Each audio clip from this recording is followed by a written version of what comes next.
Suraj Venjaramoodu, Prashant Alexander, കനി കുസൃതി, grace Antony, Shweta Menon തുടങ്ങി ഒരു നീണ്ട നിര അഭിനേതാക്കൾ നിറഞ്ഞ ഏറ്റവും പുതിയ മലയാളം വെബ് സീരീസായ നാഗേന്ദ്രൻസ് ഹണിമൂൺസിന്റെ കഥയാണ് നമ്മൾ ഇന്ന് നോക്കാൻ പോകുന്നത്.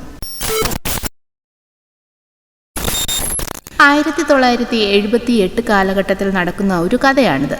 ഇതാണ് നമ്മുടെ നായകൻ നാഗേന്ദ്രനും കൂട്ടുകാരൻ സോമനും. രണ്ടുപേരും എന്തോ പ്രശ്നത്തിൽപ്പെട്ട് നാടുവിട്ട് ഓടി രക്ഷപ്പെടാനുള്ള തയ്യാറെടുപ്പിലാണ്.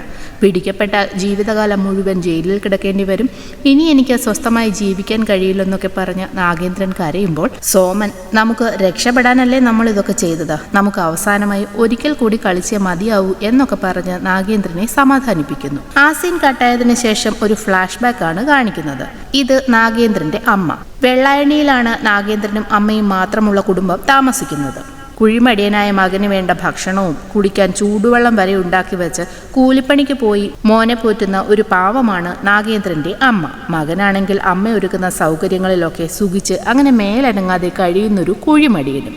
ഒരു ദിവസം കവലയിലുള്ള ചായക്കടയിൽ കിടന്നുറങ്ങുന്ന നാഗേന്ദ്രനെ കാണാൻ നമ്മുടെ സോമൻ എത്തുന്നു. ആളൊരു ബ്രോക്കറും നാടക നടനുമൊക്കെയാണ്. സോമന്റെ കെയർ ഓഫിൽ നാട്ടിലുള്ള ഒരു മുതലാളിയുടെ മകളെ പെണ്ണ് കാണാൻ ഒരു കൂട്ടര് വരുന്നുണ്ട്.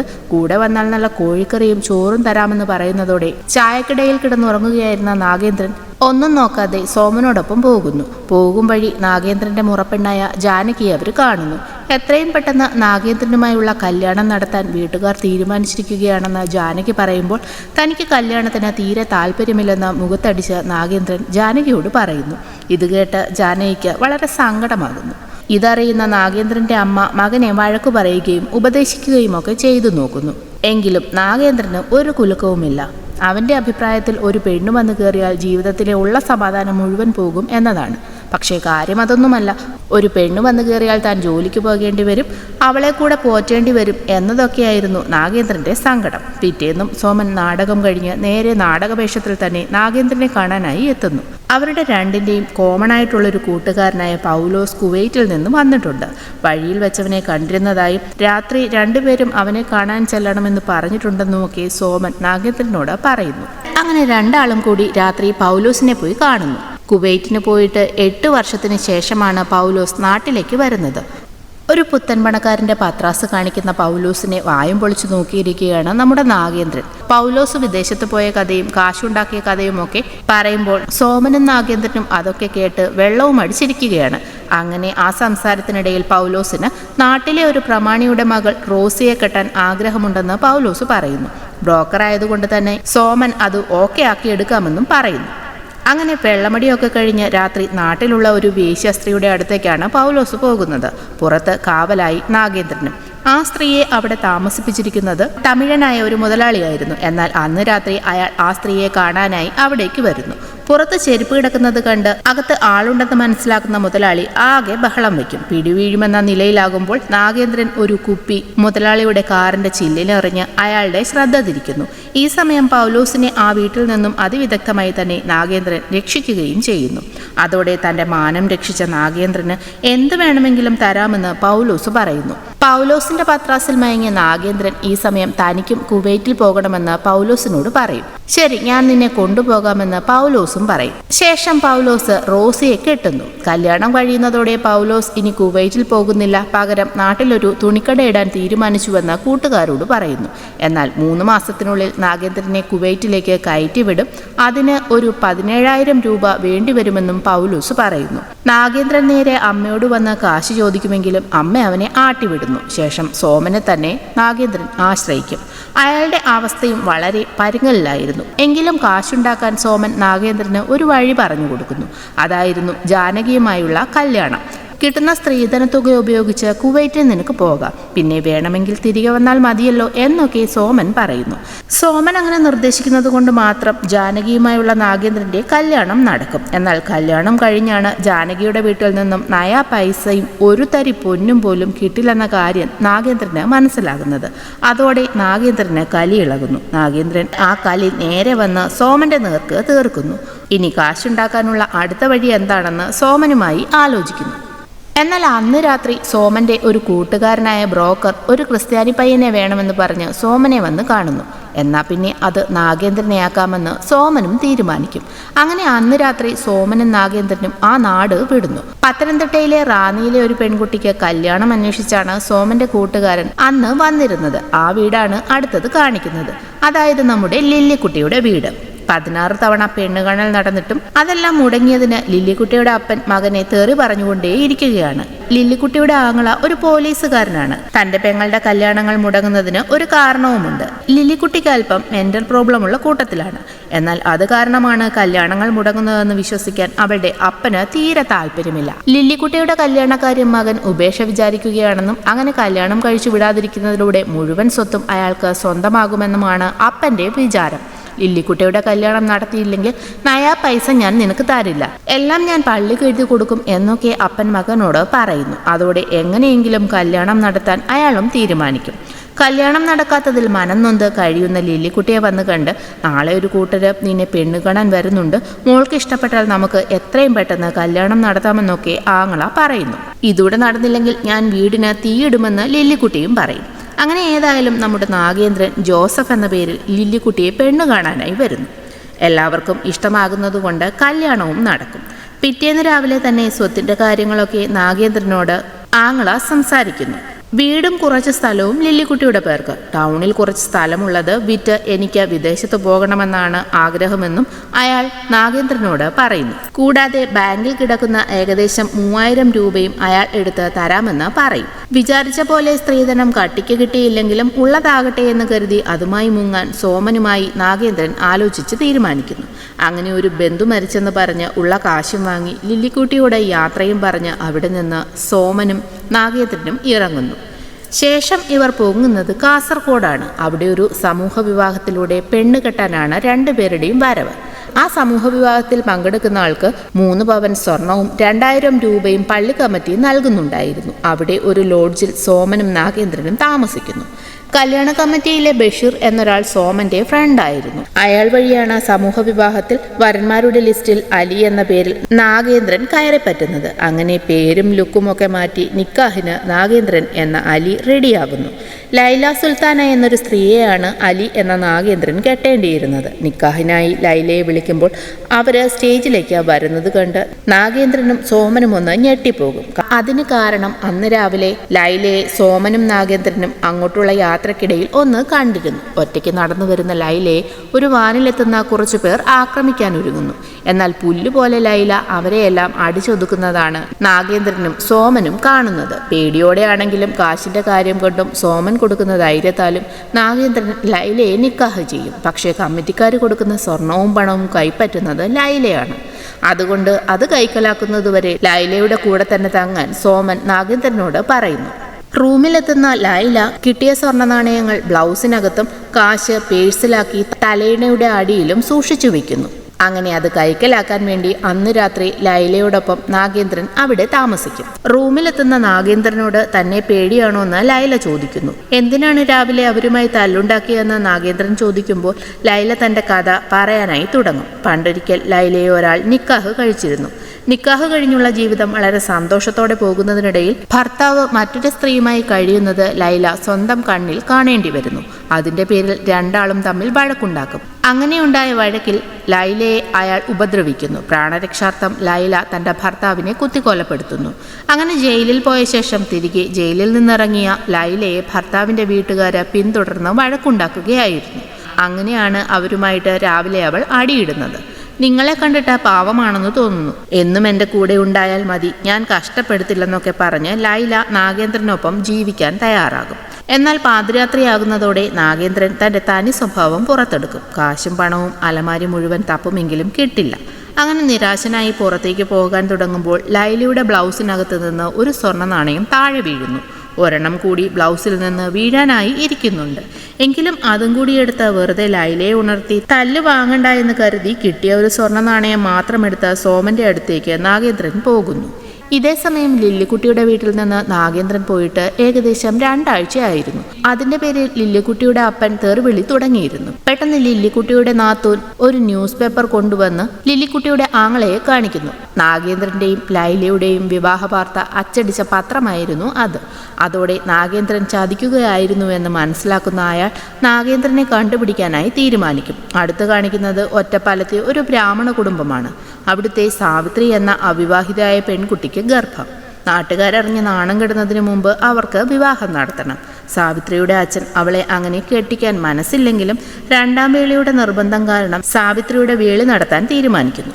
ഉള്ള പൊന്നും പണവും കൊടുത്തിട്ടായാലും എനിക്ക് നിന്നെ കെട്ടിച്ചു വിട്ടേ പറ്റൂ. കാരണം നിന്റെ താഴെ 2 പെൺകുട്ടികളാണ്. അവർക്ക് മാനമര്യാദയായി പുറത്തിറങ്ങി നടക്കണമെന്നൊക്കെ സാവിത്രിയുടെ അച്ഛൻ അവളോട് പറയുന്നു. അങ്ങനെ 2ാം വേളിയുടെ ആങ്ങള മുഖേന സോമൻ വഴി നാഗേന്ദ്രന്റെ ആലോചന വന്നിരിക്കുകയാണ് സാവിത്രിക്ക്. മനസ്സില്ലാ മനസ്സോടെ അച്ഛൻ അത് സാവിത്രിയോട് വന്നറിയിക്കുകയും ചെയ്യും. സോമന്റെ കൂടെ നാടകത്തിൽ അഭിനയിക്കുന്ന 2 പേരെ ഇളയച്ഛനും ഇളയമ്മയുമായി അഭിനയിപ്പിച്ച് നാഗേന്ദ്രനെ കൊണ്ട് സാവിത്രിയെ പെണ്ണ് കാണിക്കുന്നു. മാനസികമായി ആകെ തകർന്നിരിക്കുന്ന സാവിത്രിയുടെ കഥ ശേഷം കാണിക്കുന്നുണ്ട്. കോളേജിൽ പഠിക്കുകയാണ് സാവിത്രി. അങ്ങനെയിരിക്കെ കോളേജിലേക്ക് പുതിയതായി ഒരു അധ്യാപകൻ വരുന്നു. അയാളുമായി സാവിത്രി ഇഷ്ടത്തിലാകും. അങ്ങനെ സാവിത്രി ഗർഭിണിയാകുന്നു. എന്നാൽ ഇതറിയുന്ന അധ്യാപകൻ അവിടെ നിന്ന് മുങ്ങുന്നു. ശേഷം പ്രസന്റാണ് കാണിക്കുന്നത്. ഈ സമയം നാഗേന്ദ്രനെ അന്വേഷിച്ച് ലില്ലിക്കുട്ടിയുടെ ആങ്ങള സമൂഹ വിവാഹം നടത്തിയ പള്ളി കമ്മിറ്റിയുമായി ബന്ധപ്പെടുന്നു. അതുവഴി ബഷീറിന്റെ അടുത്തേക്ക് എത്തുകയും നാഗേന്ദ്രൻ അലിയായി ലൈലയെ നിക്കാഹ് ചെയ്ത കഥ അയാളിൽ നിന്ന് മനസ്സിലാക്കുകയും ചെയ്യുന്നു. മറ്റു തടസ്സങ്ങളൊന്നും ഇല്ലാഞ്ഞതുകൊണ്ട് തന്നെ അങ്ങനെ ഗോവിന്ദൻ എന്ന പേരിൽ നാഗേന്ദ്രൻ സാവിത്രിയെ വേല കഴിക്കും. അതിന്റെ പേരിൽ അവിടെ നിന്ന് കിട്ടുന്ന മുതലുമായി മുങ്ങാൻ തന്നെയായിരുന്നു പതിവ് പോലെ നാഗേന്ദ്രന്റെ പ്ലാൻ.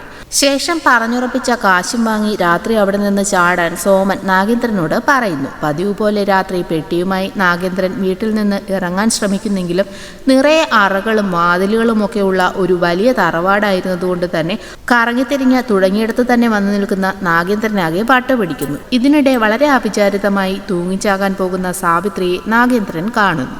പെട്ടെന്ന് അയാൾ അതിൽ നിന്ന് സാവിത്രിയെ രക്ഷപ്പെടുത്തും. ശേഷം നാഗേന്ദ്രൻ അവിടെ നിന്ന് രക്ഷപ്പെടാൻ ശ്രമിക്കുകയാണെന്ന് മനസ്സിലാക്കുന്ന സാവിത്രി അയാളെ വീടിന് പുറത്തെത്തിക്കുന്നു. രക്ഷപ്പെടാനുള്ള വഴിയും പറഞ്ഞു കൊടുക്കുകയും ചെയ്യും. അങ്ങനെ അവളോട് അലിവ് തോന്നുന്ന നാഗേന്ദ്രൻ അവിടെ നിന്ന് കിട്ടിയതിന്റെ പകുതി സ്വർണം സാവിത്രിക്ക് തന്നെ തിരികെ നൽകിയിട്ട് നീയും എങ്ങനെയെങ്കിലും ഇവിടെ നിന്ന് രക്ഷപ്പെടാൻ പറഞ്ഞിട്ട് പോകുന്നു.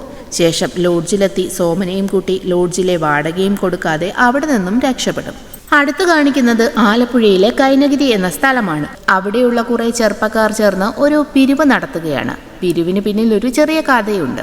അവിടെ തങ്കം എന്നു പേരുള്ള ഒരു വേശ്യാസ്ത്രീയുണ്ട്. അവിടുത്തെ പഞ്ചായത്ത് പ്രസിഡന്റ് തങ്കത്തിനോട് ഒന്നുകിൽ 1 മാസത്തിനകം ഒരാളെ വിവാഹം കഴിച്ച് മാനമര്യാദയായിട്ട് ഈ കരയിൽ ജീവിക്കണം, അല്ലെങ്കിൽ ഈ കര വിട്ട് പോകണം. എന്നാൽ തങ്കം ആ കര വിട്ടു പോകുക എന്നത് പഞ്ചായത്ത് പ്രസിഡന്റിന്റെ മകൻ ഉൾപ്പെടെ ഒരു ചെറുപ്പക്കാർക്കും താങ്ങാനാകുമായിരുന്നില്ല.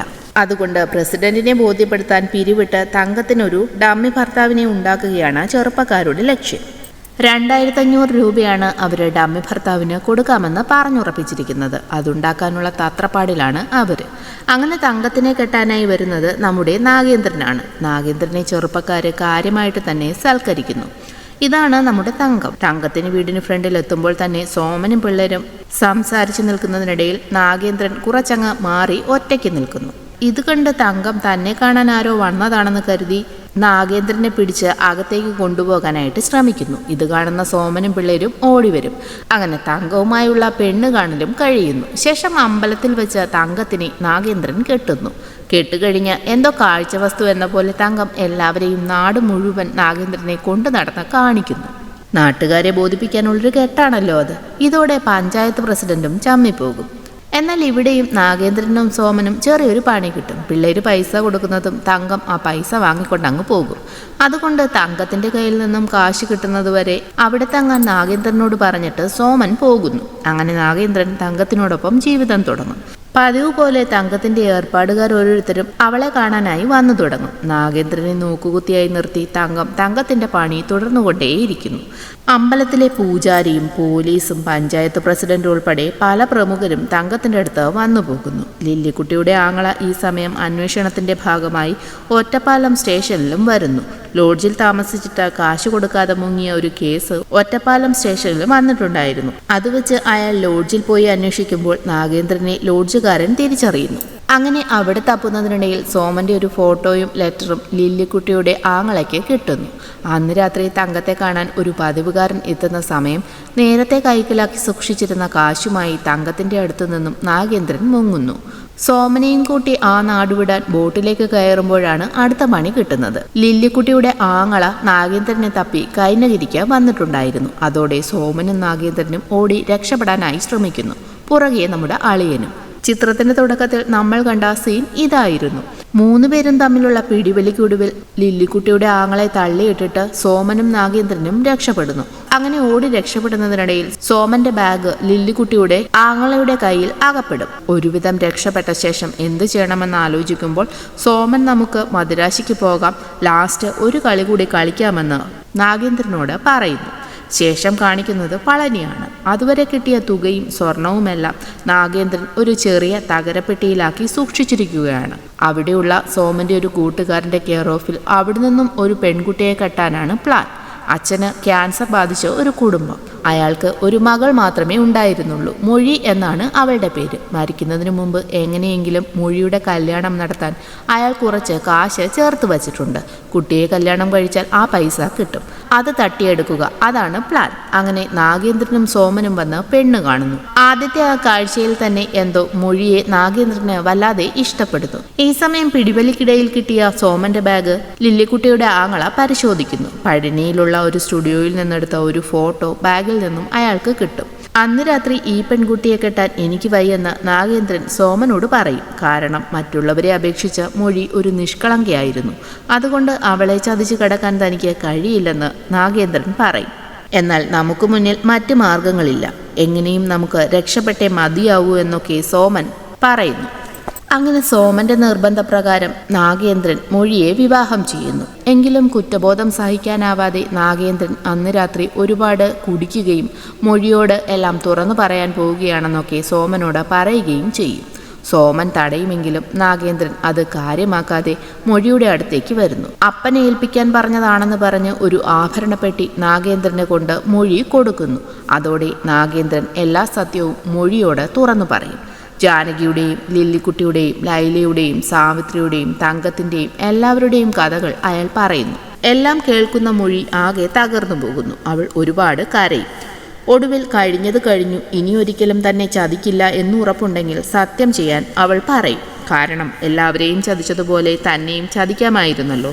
നാഗേന്ദ്രൻ അത് ചെയ്തില്ല. അതെന്താണെന്ന് ചോദിക്കുമ്പോൾ നാഗേന്ദ്രന് അവളെ ഇഷ്ടമാണെന്ന് അവൻ പറയും. അങ്ങനെയാണെങ്കിൽ തങ്ങളെ തിരിച്ചറിയാത്ത ഏതെങ്കിലും ദൂരനാട്ടിലേക്ക് പോയി നമുക്ക് ഒരു പുതിയ ജീവിതം ആരംഭിക്കാമെന്നൊക്കെ മൊഴി നാഗേന്ദ്രനോട് പറയുന്നു. അത് കേൾക്കുന്നതോടെ നാഗേന്ദ്രനും സമാധാനമാവുകയും അവൻ അതിന് സമ്മതിക്കുകയും ചെയ്യുന്നു. പിറ്റേന്ന് രാവിലെയാണ് അടുത്തത് കാണിക്കുന്നത്. ഉറക്കമുണരുന്ന നാഗേന്ദ്രൻ മൊഴിയെ അവിടെയൊക്കെ നോക്കുമെങ്കിലും കാണുന്നില്ല. മൊഴിയുടെ അപ്പനെയോ സോമനെയോ എന്തിനോ ഒരു ഈച്ചക്കുഞ്ഞിനെ പോലും അവിടെയെങ്ങും കാണുന്നുണ്ടായിരുന്നില്ല. എന്തോ പന്തികേട് മണക്കുന്ന നാഗേന്ദ്രൻ നേരെ അകത്ത് വന്ന് അലമാരി തുറന്ന് നോക്കുമ്പോൾ മൊഴിയുടെ തുണിയോ ആഭരണപ്പെട്ടിയോ ഒന്നും തന്നെ ഇല്ലായിരുന്നു. പെട്ടെന്ന് നാഗേന്ദ്രൻ തന്റെ തകരപ്പെട്ടി തുറന്ന് നോക്കുന്നു. അതും കാലി. അതോടെ താൻ ചതിക്കപ്പെട്ടുവെന്ന് നാഗേന്ദ്രന് മനസ്സിലാകുന്നു. എല്ലാം നഷ്ടപ്പെട്ട അയാൾ പൊട്ടിക്കരയുന്നു. അപ്പോഴേക്കും അവിടേക്ക് ലില്ലിക്കുട്ടിയുടെ ആങ്ങള വരും. എല്ലാം അറിഞ്ഞിട്ടുള്ള വരവായിരുന്നു അത്. അയാൾ സോമന്റെ ബാഗിൽ നിന്ന് കിട്ടിയ ഫോട്ടോ നാഗേന്ദ്രനെ കാണിക്കുന്നു. ആ ഫോട്ടോയിൽ ചേർന്ന് നിൽക്കുന്ന സോമനെയും മൊഴിയെയുമാണ് നാഗേന്ദ്രൻ കാണുന്നത്. അതായത് സോമനും മൊഴിയും ഭാര്യാഭർത്താക്കന്മാരായിരുന്നു. സോമനും തന്നെ ചതിക്കുകയായിരുന്നുവെന്നത് നാഗേന്ദ്രന് വലിയ ഷോക്കാവുന്നു. അങ്ങനെ എല്ലാം മനസ്സിലാക്കുന്ന നാഗേന്ദ്രനെയും കൂട്ടി ലില്ലിക്കുട്ടിയുടെ ആങ്ങള നാട്ടിലേക്ക് പോകുന്നു. നേരെ അവർ പോകുന്നത് നാഗേന്ദ്രന്റെ വീട്ടിലേക്കാണ്. ജയിലിൽ പോകണ്ടേ എന്ന് ചോദിക്കുന്ന നാഗേന്ദ്രനോട് ഇല്ല, അളിയൻ വീട്ടിലേക്ക് ചെല്ലെന്നാണ് ലില്ലിക്കുട്ടിയുടെ ആങ്ങള പറയുന്നത്. നാഗേന്ദ്രൻ വീട്ടിലേക്ക് ചെല്ലുമ്പോൾ കാണുന്ന കാഴ്ച വളരെ ഞെട്ടിക്കുന്നതായിരുന്നു. കാരണം നാഗേന്ദ്രനെ കാണുന്നതോടെ വീടിനുള്ളിൽ നിന്നും ഓരോ ഭാര്യമാരായി പുറത്തേക്ക് ഇറങ്ങി വരും. ഒരു കല്യാണം കഴിച്ചാൽ ഒരു പെണ്ണിനെ പോറ്റേണ്ടി വരുമെന്നും പണിക്ക് പോകേണ്ടി വരുമെന്നും കരുതി പെണ്ണെ വേണ്ടെന്ന് വച്ചിരുന്ന നാഗേന്ദ്രന്റെ ജീവിതത്തിൽ അങ്ങനെ ഒന്നിനു പകരം 5 ഭാര്യമാരാണ് ഇപ്പോൾ ഉള്ളത്. ഇതിലും വലിയ എന്ത് പണിയാണ് അയാൾക്ക് കിട്ടാനുള്ളത്? അങ്ങനെ പണി കിട്ടി നിൽക്കുന്ന നാഗേന്ദ്രനെ കാണിച്ച് ചിത്രം അവസാനിക്കും.